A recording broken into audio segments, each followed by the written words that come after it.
Hi everyone, welcome back to maths with Muskan. Students, हमने CBSE class 9 maths का first unit start की थी, orienting yourself the use of coordinates. और उसकी introduction video में हमने इस चैप्टर के रिलेटेड हर एक कंसेप्ट अच्छे से समझ लिया था। आइए अब क्वेश्चंस पर चलते हैं और एक्सरसाइज सेट 1.1 स्टार्ट करते हैं। Figure 1.3 shows Ryan's room with points O, A, B, C marking its corners. The x and y axes are marked in the figure. Point O is the origin. देखिए students, ये figure है आपके पास और ये जो figure है वो रियान का रूम का स्ट्रक्चर है जहाँ पे ओ ए बी सी ये इसके कॉर्नर्स दिए हुए हैं हमारे पास। The x and y axis are marked in the figure. उन्होंने बोला x एक्सिस भी मार्क की हुई है, ये हॉरिजॉन्टल लाइन x एक्सिस होती है और ये जो वर्टिकल लाइन है ये क्या होती है हमारे पास y एक्सिस होती है, फिगर में मार्क की हुई है। इसके अलावा point O is the origin. Point O जो है ये ओरिजिन है, इसलिए इसके कोऑर्डिनेट 0,0 है। क्यों 0,0 है? तो ये तो मैंने आपको इंट्रोडक्शन वीडियो में ऑलरेडी बताया था कि x कोऑर्डिनेट के लिए हम देखते हैं कि ओरिजिन से कितना डिस्टेंस कवर हो रहा है, कोई डिस्टेंस नहीं कवर हो रहा। y कोऑर्डिनेट के लिए देखते हैं कि हम ओरिजिन से कितना वर्टिकल डिस्टेंस कवर हो रहा है, कोई डिस्टेंस नहीं कवर हो रहा, इसलिए इसके कोऑर्डिनेट्स क्या है, 0, 0 है। Referring to figure 1.3, answer the following questions. If D1R1 represents the door to Ryan's room. Students देखिए इस फिगर में उन्होंने बोला है D1R1, D1 कहाँ पे है, यहाँ पे, R1 कहाँ पे है, यहाँ पे। कहते ये जो D1R1 है ये रियान के रूम का डोर है। तो कहते हैं ये डोर कितनी फार है from the left wall y axis. Left wall कौन सी है हमारे पास, ये वाली, यानी कि ये वाई एक्सिस। ये डोर इससे कितना दूर है, तो कितना दूर है, यहां से लेकर यहां तक, यहां से लेकर यहां तक ये कितना दूर है हमारे पास। देखिए 1 2 3 4 5 6 7 8, तो कितना दूर है, 8 यूनिट्स। अब आप बोलोगे कि यहाँ से लेके यहाँ तक ही क्यों लिया है, डॉट का तो आपने बोला कि D1 से लेके R1 है, तो यहाँ तक क्यों नहीं लिया। तो एक एग्जांपल लेते हैं, जैसे कि सपोज करो ये आपका घर है, आपका घर यहाँ से स्टार्ट हो रहा है और यहाँ पे खत्म हो रहा है और यहाँ पे ये कोई इसके पास टेम्पल है, कोई मंदिर है। मैंने अगर आपको बोला कि आपका घर आपके जो आपके पास घर के पास मंदिर है उससे कितनी दूर है, तो आप यहाँ से लेके यहाँ तक ही मेजर करोगे। ये तो नहीं बोलोगे कि मेरा घर तो यहाँ से शुरू हो रहा है और यहाँ तक है तो मैं यहाँ तक मेजर करूंगा। घर जहाँ से स्टार्ट हो रहा है वहां तक ही मेजर करोगे, इसलिए यहाँ से लेके यहाँ तक लिया। तो कितना है हमारे पास, 8 यूनिट्स आया हमारे पास। फिर उसके बाद उन्होंने बोला how far is the door from the x axis. अब ये ही डोर जो है वो एक्स एक्सिस से कितनी दूरी पे है, पर हम तो देख रहे हैं कि ये डोर जो है वो एक्स एक्सिस के ऊपर ही लाई कर रहा है, तो उनके बीच में कोई डिस्टेंस नहीं है। तो कितना डिस्टेंस है हमारे पास, 0 यूनिट्स।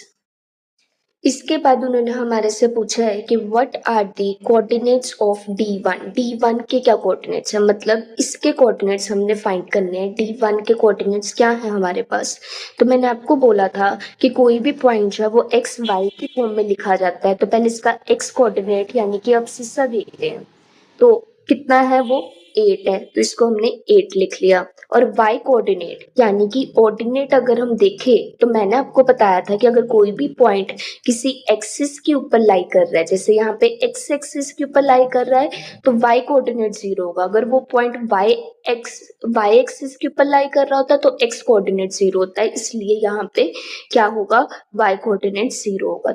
नेक्स्ट क्वेश्चन देखिए, तो उसने बोला है कि if R1 is the point, ये जो R1 पॉइंट दिया हुआ है 11.5, 0, तो कहते हैं ये डोर कितना वाइड है, ये डोर जो है वो कितना वाइड है, मतलब ये चीज आपसे पूछा हुआ है, इसका ये डिस्टेंस पूछा हुआ है D1 से लेके R1 का कितना डिस्टेंस है।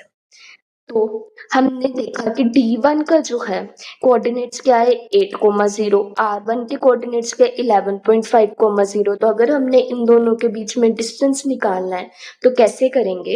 ये देखा कि D1 के कोऑर्डिनेट्स जो हैं वो क्या है हमारे पास 8,0 और R1 के कोऑर्डिनेट्स जो हैं वो हमारे पास क्या है 11.5,0। तो how wide is the door? तो width of the door, width of the door हमारे पास कितनी आई? y कोऑर्डिनेट तो 0 ही है। हम क्या करेंगे? हम 11.5 माइनस 8 करेंगे तो कितना आ गया हमारे पास? 11.5 माइनस 8 करेंगे तो इधर कुछ नहीं है मतलब 0 है तो ये 5 ऐसे इट इज रहेगा। 11 में से 8 गए 3 तो कितना आया हमारे पास? 3.5 यूनिट्स इतना आया हमारे पास। इसके आगे उन्होंने हमें बोला हुआ है do you think this is a comfortable width for the room door? उन्होंने बोला जोन सी विड्थ आपने निकाल ली है यानी कि 3.5 यूनिट्स। एक्चुअली में आपको इस यहाँ पे इस क्वेश्चन में नहीं मेंशन किया हुआ बट थोड़ी सी पहले दिखाती हूँ मैं आपको।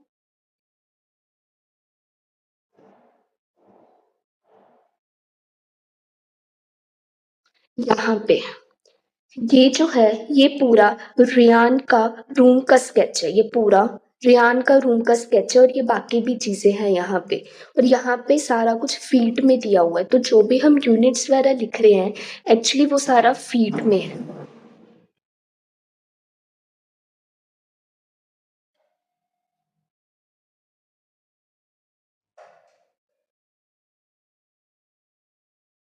तो इसलिए उन्होंने बोला कि क्या वो रूम टूर के लिए एक कंफर्टेबल विड्थ है। तो आइए ये जो हमने 3.5 यूनिट्स जो कि एक्चुअल में हमारे पास क्या था? एक्चुअल में हमारे पास 3.5 फीट था। तो आइए पहले 3.5 फीट को इंचेस में कन्वर्ट कर लेते हैं। तो 1 फीट में 12 इंचेस होते हैं। तो 3.5 फीट में कितने इंचेस हुए? 3.5 मल्टीप्लाई बाय 12। कैलकुलेशन इजी बनाने के लिए मैं 3.5 को लिख लेती हूँ 3 प्लस 0.5 मल्टीप्लाई बाय 12। इसका मतलब है कि ये 3 भी 12 से मल्टीप्लाई हो रहा है और इसका मतलब है ये 0.5 ये भी 12 से मल्टीप्लाई हो रहा है। 0.5 को मैं 1/2 भी कह सकती हूँ मल्टीप्लाई बाय 12। 12 इंटू 3 36। इसकी मैं कटिंग करूंगी तो 6 आया। तो 36 प्लस 6 कितना आया है मेरे पास? 42 इंचेस आया। 42 इंचेस आया।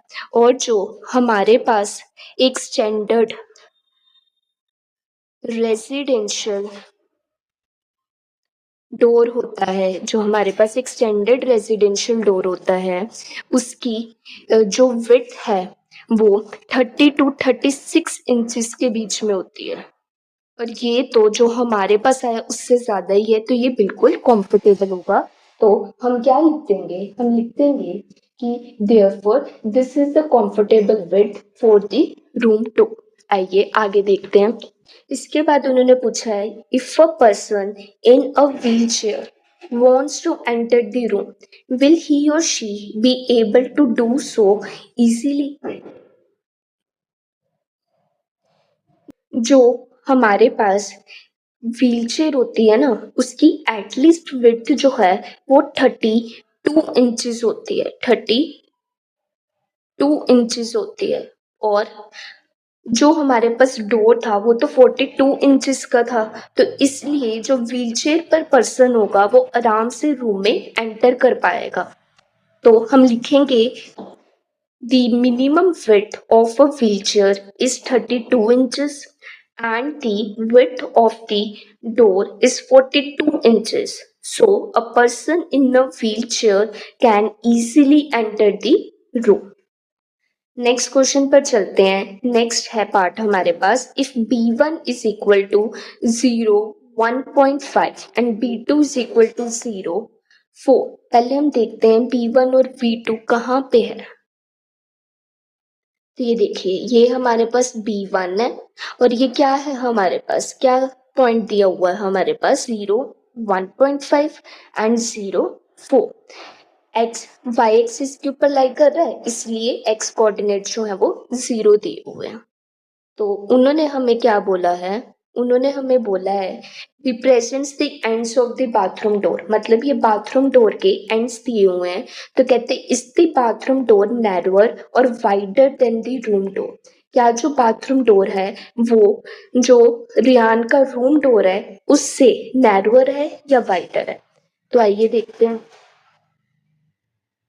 B1 B2 मतलब हम B1 से लेके B2 का डिस्टेंस निकालेंगे, B1 से लेके B2 का डिस्टेंस निकालेंगे। तो आइए निकालते हैं पहले। B1 और B2 का हमने डिस्टेंस निकालना है, distance between B1 and B2। और हम ये भी लिख सकते हैं कि width of the bathroom door. तो हमारे पास कितनी आई? B1 पॉइंट हमारे पास था, B1 पॉइंट हमारे पास था 0,1.5 और B2 डोर हमारे B2 जो है वो हमारे पास था 0,4। तो इसकी विड्थ कितनी आई? ये तो 0 ही है, तो हमारे पास क्या आया? 4 माइनस 1.5। इसको माइनस करके देखते हैं। 4 माइनस 1.5, इधर डेसिमल पार्ट क्या होगा? 0। 10 में से 5 के 5, इधर रह गया, इधर रह गया 3, 3 में से 1 के 2, तो कितना आया हमारे पास? 2.5। और ये 2.5 क्या है हमारे पास? फीट है। और जो विड्थ ऑफ द डोर थी, width of the room door थी हमारे पास, वो हमारे पास आई थी 3.5 फीट। देयरफॉर हम क्या बोलेंगे कि bathroom door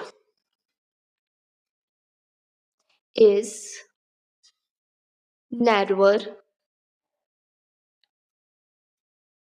therefore bathroom door is narrower than the room door।